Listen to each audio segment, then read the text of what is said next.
Look at Jonah chapter 1, that's where we're going to be, but look at the book of Psalms 139. We're going to read something there too. Psalms 139. Test. Yeah, it's on. I'm not sure what the problem is. I'll speak a little louder then. Psalms 139, we'll look at that too, but we're going to be in Jonah 1. I'm not exactly sure where we left off. It's been a couple of weeks ago. I think we finished the first 4 verses, I believe, and we'll pick up in verse 5. Just to kind of summarize, because it has been a couple of weeks of what has happened thus far. And if you're familiar with the book of Jonah, nothing new to you. But Jonah has been given this directive by God to go to the city of Nineveh to preach to the Ninevites and hopefully obtain their repentance. Jonah does not want to do that. The Ninevites, as we've talked about in the previous sections, is an ancient pagan city. It is a Gentile city. It is a very brutal people. They are of the larger Assyrian Empire. Nineveh was at that time considered to probably be the largest city in the known world. It at one time was the capital of Assyria. Whether it is at this time or not is not, I'm not sure, but it is a major city in the Assyrian Empire. It was east of Israel. And there's a long-standing history between Israel and the Assyrians, and it's not a good one. They're enemies. There's been lots of back and forth. And for whatever reason, whether Jonah thinks God has made a mistake, whether Jonah is afraid of these people because they are brutal, they have done some brutal things, or whether it's because he doesn't think they deserve it, because they have been such a wicked pagan nation, or whether it's a Jew-Gentile thing, because remember, as we've talked about, the one distinction of the book of Jonah, he is the only prophet that has been directed by God to go to a Gentile nation and to prophesy to them, preach to them, and seek their repentance. Whether it's that type of situation, we don't know, but for whatever reason, he decides, I'm not going to do it. And not only am I not going to do it, but I'm getting as far away from that as I possibly can. And so he goes down to the local port in Joppa and books passage on a ship to Tarshish, which we talked about before, is about as far away as you can get in the known world from Nineveh. Nineveh is east of Israel. Tarshish is about as far west of Israel as you can get in what was at that time the known world. Remember, the ships of those days were not sailing open ocean sailing. They were mostly coastal sailing. That's all the technology had advanced to at that point. And so oceans separated continents, and anything that wasn't interconnected by coastal waters, they didn't know about. So pretty much what we now know as Europe and Asia and Africa, northern Africa, was the known world to them at that point. They didn't know about any of the other continents because they were across the ocean, and open ocean sailing was not occurring yet. So this was about as far west as you can get, over by Spain, over around Gibraltar, was where he was headed in order to get away from what God had directed him to do.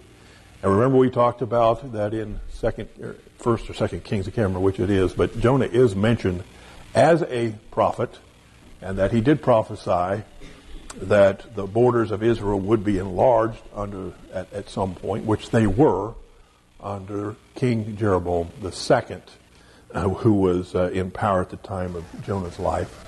And they were expanded into the area known more as Syria at this time. They had control over it. So he was a known prophet, and he's now on the run. And in the meantime, somewhere during the passage, it doesn't tell us where, but while he is going from Joppa to Tarshish, the Lord sends a mighty storm, which threatens, as I said, to break up this ship, something pretty significant that's going to break this ship up. Let's look at just just the idea, and there's many principles we can learn as we go through Jonah. Hopefully I'm pointing out some of them as we go anyway. But one of them is just the futility of trying to run from God. And let's look at Psalms 139, verses 7 through 10. If somebody would read those, please. Where can I go from your spirit, or where can I flee from your presence? If I ascend into heaven, you are there. If I make my bed in hell, behold, you are there. If I make the wings of the morning and dwell in the uttermost part of the sea, even there your hand will lead me, and your right hand will hold me. Like I said, I like to try to make these studies as practical as we can to situations that we face. We may never get on a ship to run from God, never be swallowed by a whale in the process.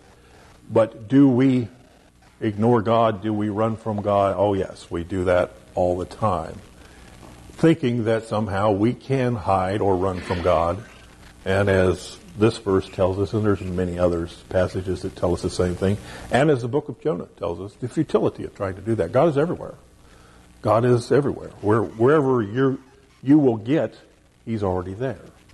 And that didn't mean just geographic here in the United States. It says even in heaven, even in hell, any place you want to go in this universe, God is there. So there is no place that we can run from God. It is absolutely futile in an attempt to do so.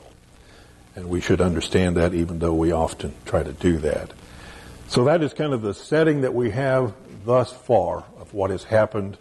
We're in the midst of this storm, a severe storm, severe enough to threaten to break up this ship. It is probably a fairly large ship. The coastal vessels of this time, they're hauling cargo, trade up and down the coast from northern Africa up into Europe and into the Asia and that type of places. Lots of goods will be trading back and forth.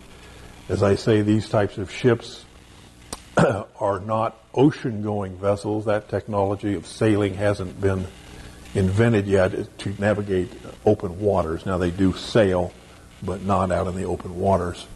And they often have oarsmen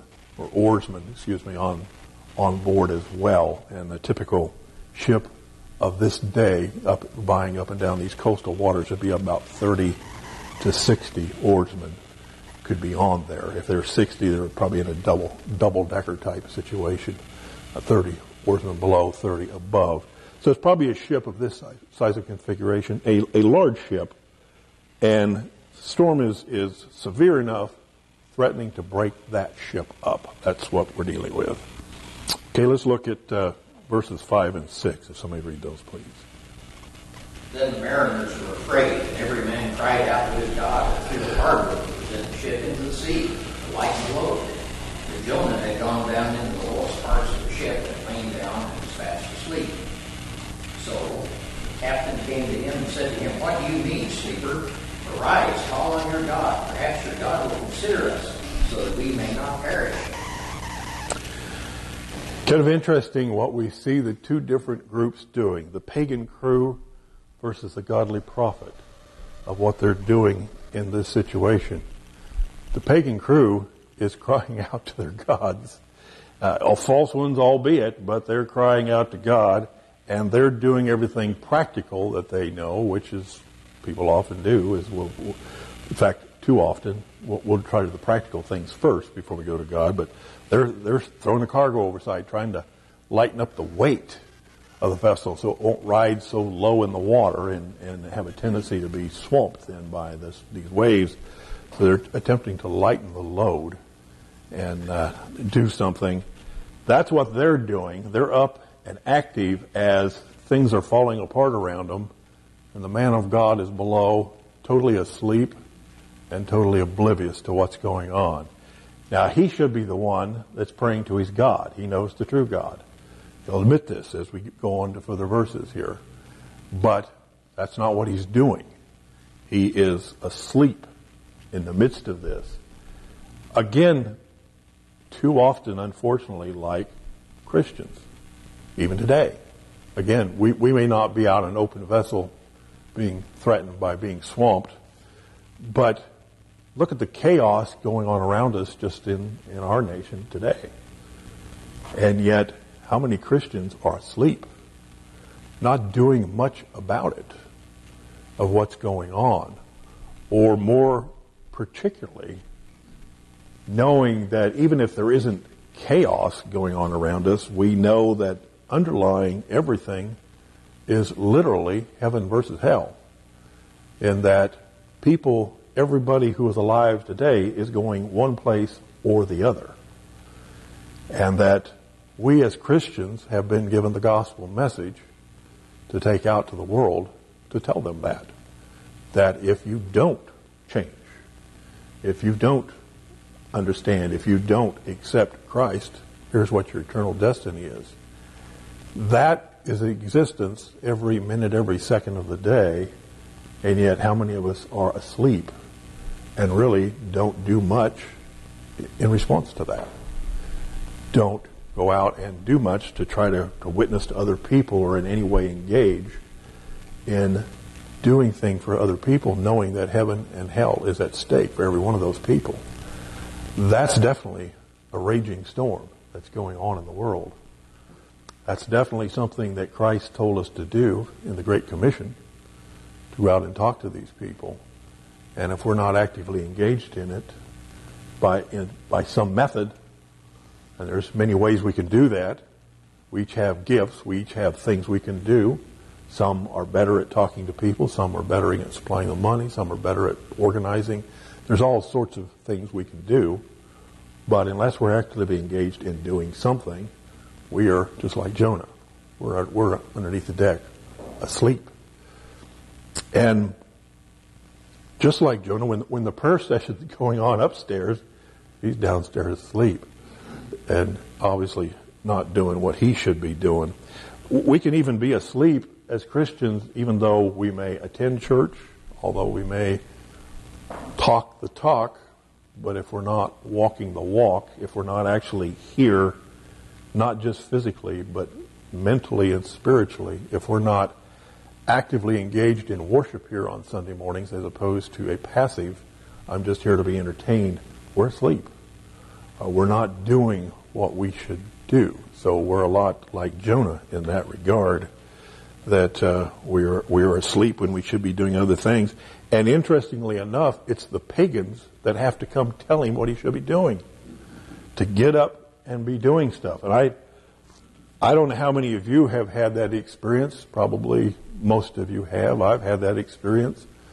When you're somewhere and you're around non-Christians, non-believers, who see what some of the believers are doing, which sometimes aren't good things, and even they see, why they're Christians. Why are they doing that? If that's what a Christian is, then I don't want any part of it, because they're no better than me. In other words, our witness of what we're doing, even though we're not saying anything, maybe we're saying all the right things, but what we're doing is totally the opposite. We don't fool the unbelievers, the pagans. They see it for what it is, and it destroys a witness. And sometimes it may have to be them, unfortunately, to tell us what we should be doing. And we certainly wouldn't want to be knowingly in that situation where even the pagans are trying to tell us what we should be doing, and we're not doing it. Okay, 7 and 8. If somebody'd read those, please.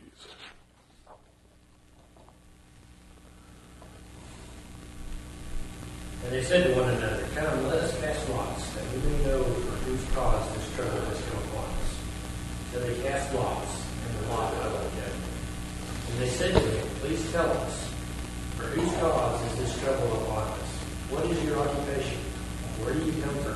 What is your country? And of what people are you?"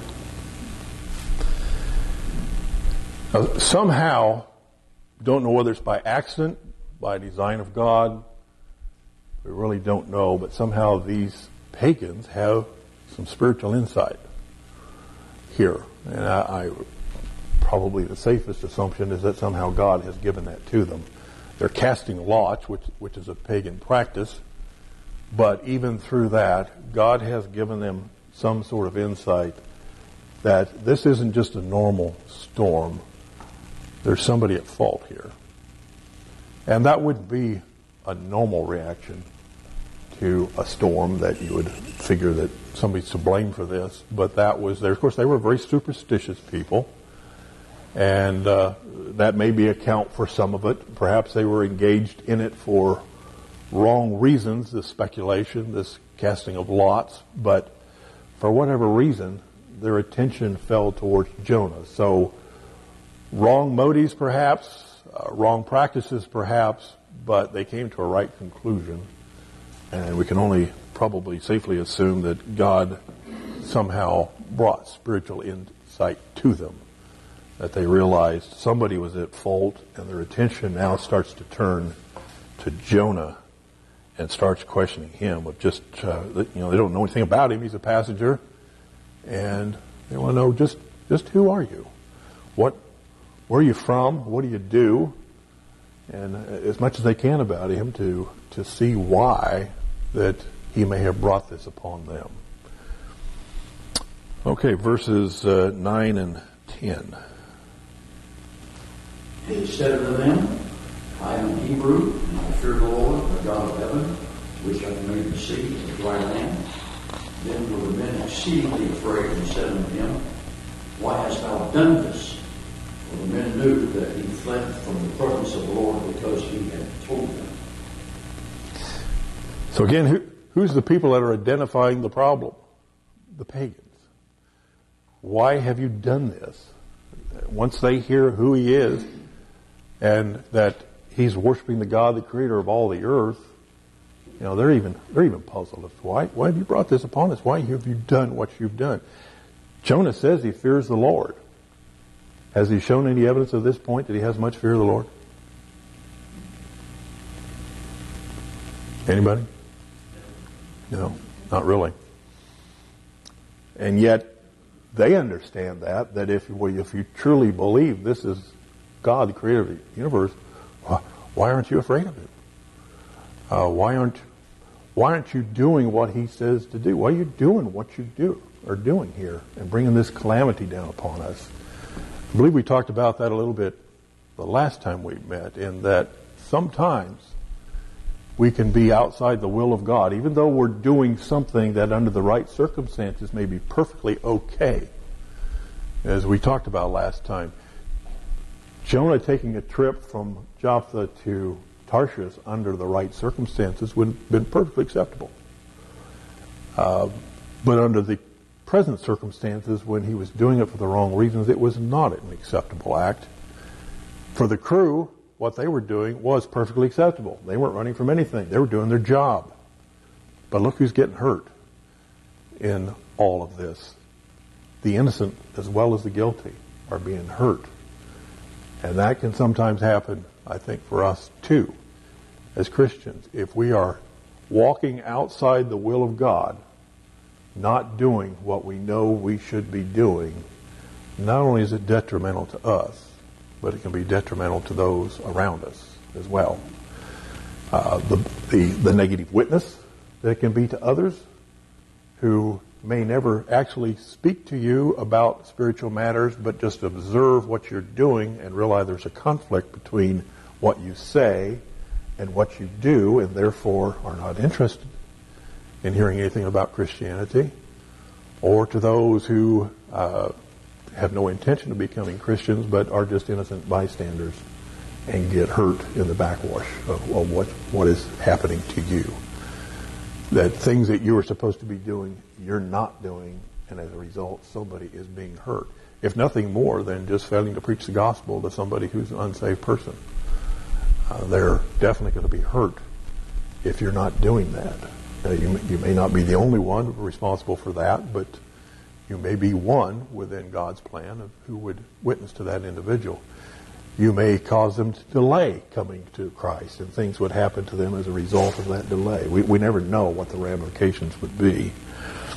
But we need to remember at all times who we are, who we serve, and what our purpose is, and keep that uppermost in our minds no matter what we're doing or where we're at. That has to be number one priority, and it is subordinate to anything else that we're doing.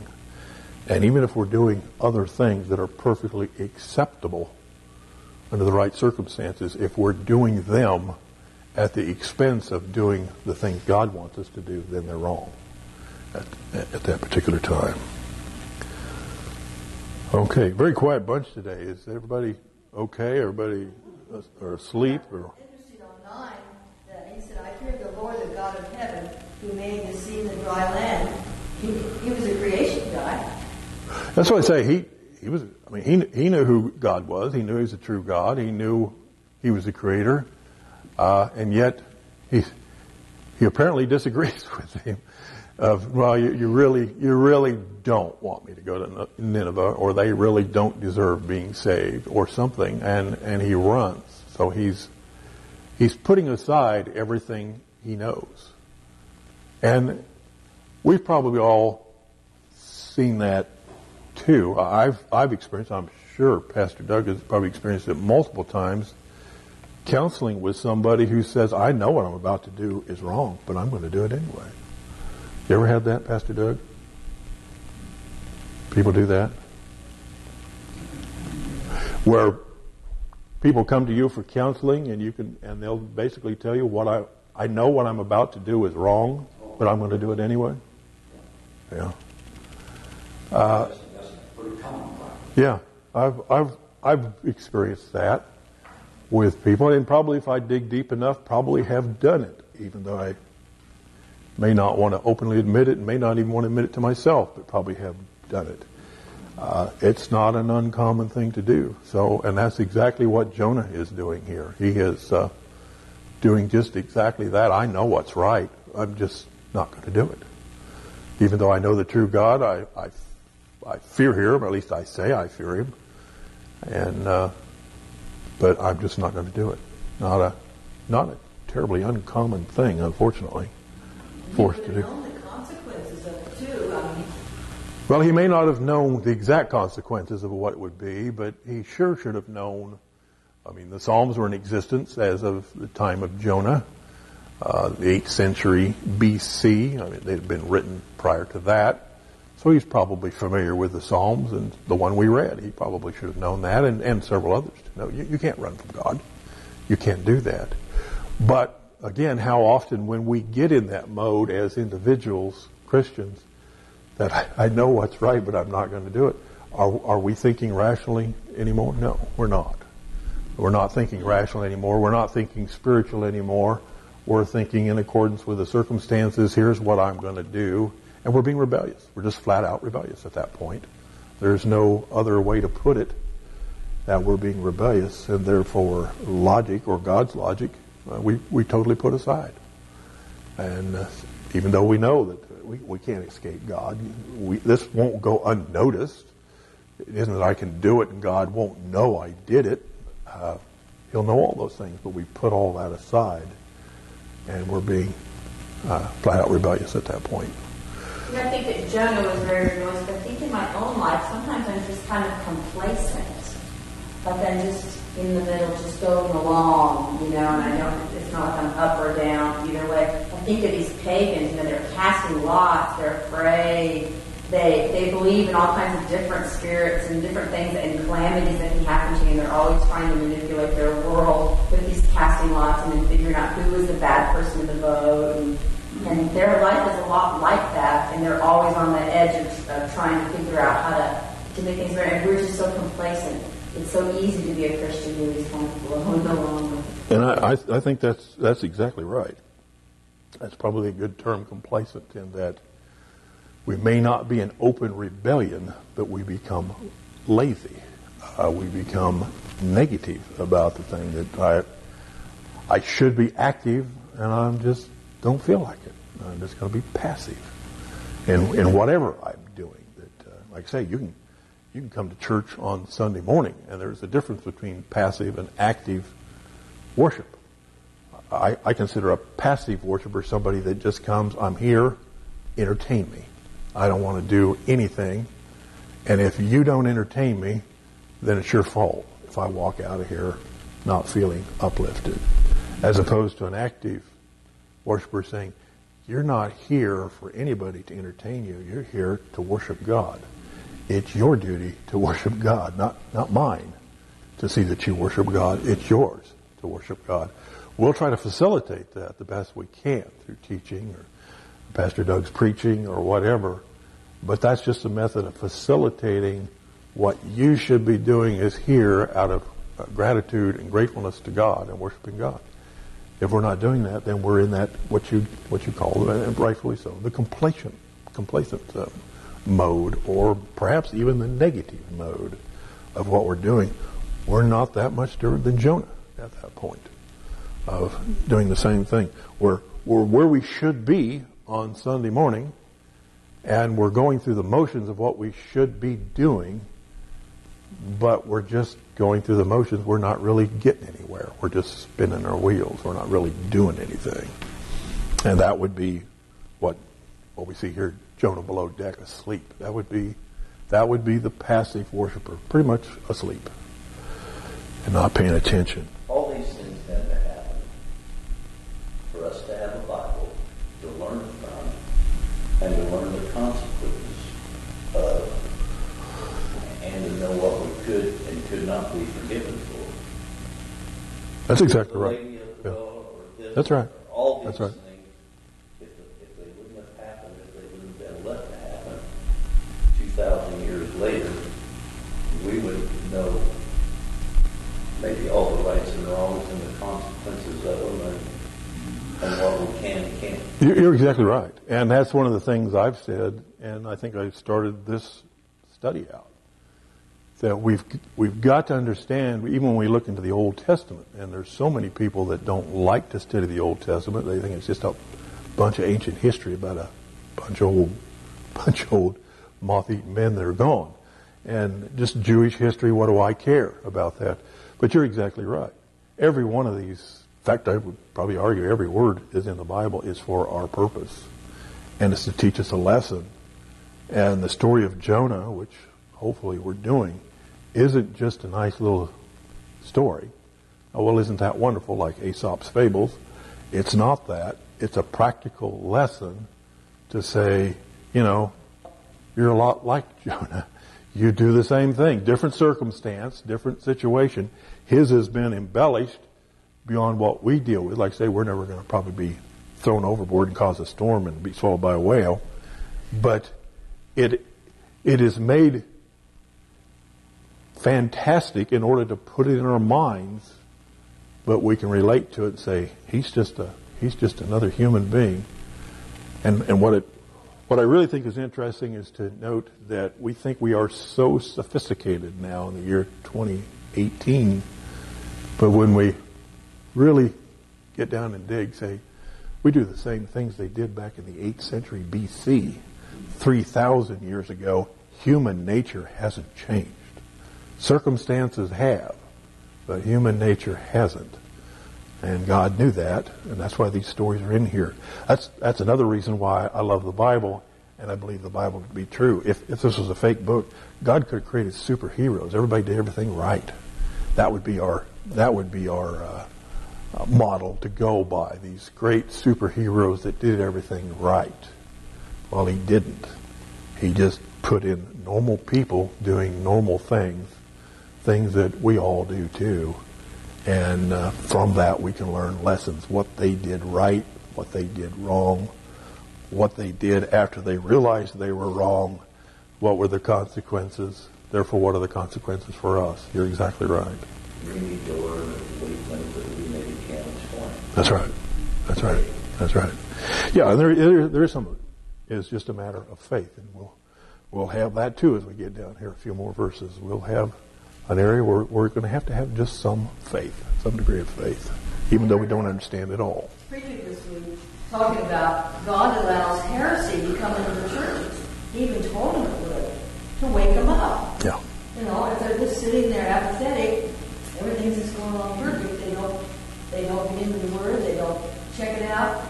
He says God allows heresy to wake them up. Well, who brought the storm in Jonah? It wasn't a natural phenomenon. It was God that brought it. Often God brings storms into our lives to wake us up. C.S. Lewis said that pain is God's megaphone to get our attention. How many times of the Old Testament, and that's what a prophet was. We talked about that in the first session we did on this. The prophet, all the prophets, the 5 major prophets, the 12 minor prophets, the purpose of every one of them was to go to somebody and say, you're on the wrong track, here's what you're doing is wrong, turn back, or else there's going to be some judgment. That was the purpose of all of them. And God used sometimes bad circumstances to do that. What the book of, is it Habakkuk?